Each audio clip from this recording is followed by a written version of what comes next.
and welcome to another edition of Reporter's Notebook. My name is Kayla Schmidt. Today, I have a very special guest joining me. It's actually her first Reporter's Notebook ever. I will now introduce our first alert meteorologist, Zoe Mintz. How you doing, Zoe? I'm great. Happy to be here. Soaked up a little sunshine this morning, and I'm very happy about those cooler temperatures. Not going to last all too long, though.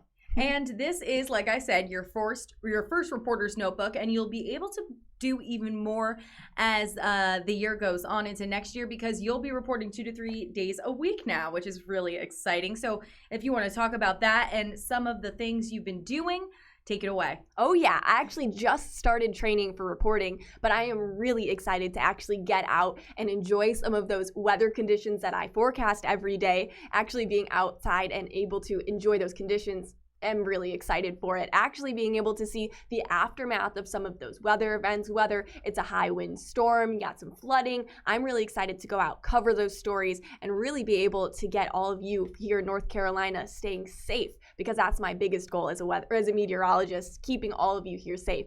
But I am very excited to get out, start reporting, and continue to work on my Zooming with Zoe's, which air every Friday. This Friday is actually going to be about weather, or the effect that climate change may or may not have on tornadoes. There is actually an answer to that question. You might not think that climate change has anything to do with it, but it does. Tune in on Friday to figure it out, what change climate change has on tornadoes.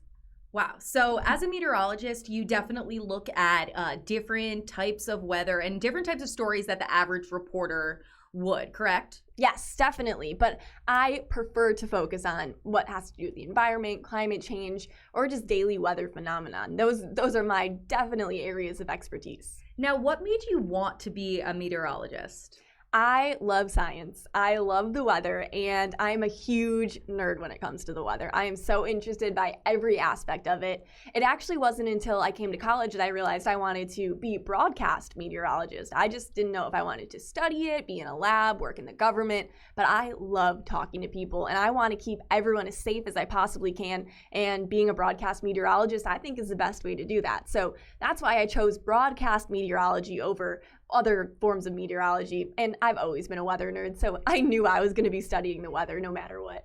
Now we're taking a look right now of your the little put together, that video we put together right before this. It's showing Zooming Around with Zoe. Why don't you talk a little bit about that segment and really what it focuses on?